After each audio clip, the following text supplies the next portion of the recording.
Badminton കളിക്കാൻ ഇറങ്ങിയിട്ട് നല്ലത്, നന്നായിട്ട് കളിക്കുമായിരുന്നു. കളിക്കിടയിലൊന്ന് വീണു, ലിഗ്മെന്റ് ഒക്കെ പോയി. നേരത്തെ കളിക്കുമായിരുന്നു പതിവായിട്ട് ആണല്ലേ? വേറെന്തെങ്കിലും അത്ലറ്റിക് എന്തെങ്കിലും?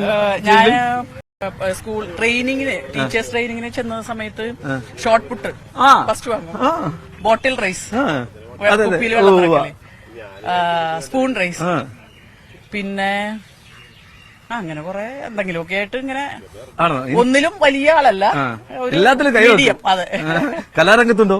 കലാരംഗത്ത് സ്കൂളിൽ പഠിക്കുന്ന കാലത്ത് ഡാൻസ് ചെയ്യുമായിരുന്നു, സാധാരണ നമ്മുടെ നാടൻ ഡാൻസുകൾ മാത്രം. പിന്നെ പ്രസംഗം എനിക്ക് ഏറ്റവും ഇഷ്ടപ്പെട്ട. അത് പിന്നെ സ്വാഭാവികമായിട്ടും. ഈ പാട്ടിൽ കൈവച്ചിട്ടുണ്ടോ? പാട്ടിലും കൈവച്ചിട്ടുണ്ട്. പാടാൻ അറിയില്ല, എന്റെ ശബ്ദം അത്ര സ്വീറ്റ് അല്ല.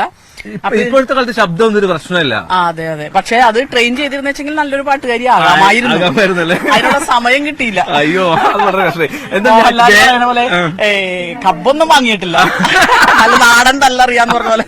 അല്ല, ഈ പ്രത്യേകിച്ച് ഇപ്പൊ സ്ഥാനാർത്ഥികൾ പാട്ട് പാടി വോട്ട് ചോദിക്കുന്നുണ്ട് ഒരുപാട്. അപ്പൊ ടീച്ചർക്ക് ഒരു പാട്ടാകാവുന്നതാണ് അല്ലെ? ടീച്ചർക്ക് എല്ലാരും പറയുന്നത് ഒരു പാട്ട് പാടാൻ. K J Shine teacher Ernakulam Lok Sabha മണ്ഡലത്തിൽ LDF സ്ഥാനാർത്ഥി പാട്ട് പാടും. ടീച്ചർ അടുത്ത് പാടിയിട്ടുണ്ട്, പറഞ്ഞിട്ടുണ്ട്. അപ്പൊ പിന്നെ നമ്മളെന്തിനാ പറഞ്ഞു വിടുന്നത്? ഇത്രയും പിന്തുണ കണ്ടോ, വൻ പിന്തുണയിലാണ് ടീച്ചർ. ചെമ്പരത്തി പൂവേ ചൊല്ല് ദേവനെ നീ കണ്ടോ, അമ്പലത്തിൽ ഇന്നല്ലയോ സ്വർണ്ണരഥഘോഷം, ചെമ്പരത്തി പൂവേ ചൊല്ല്, ചെമ്പരത്തി പോലെ ചുവക്കട്ടെ. അപ്പൊ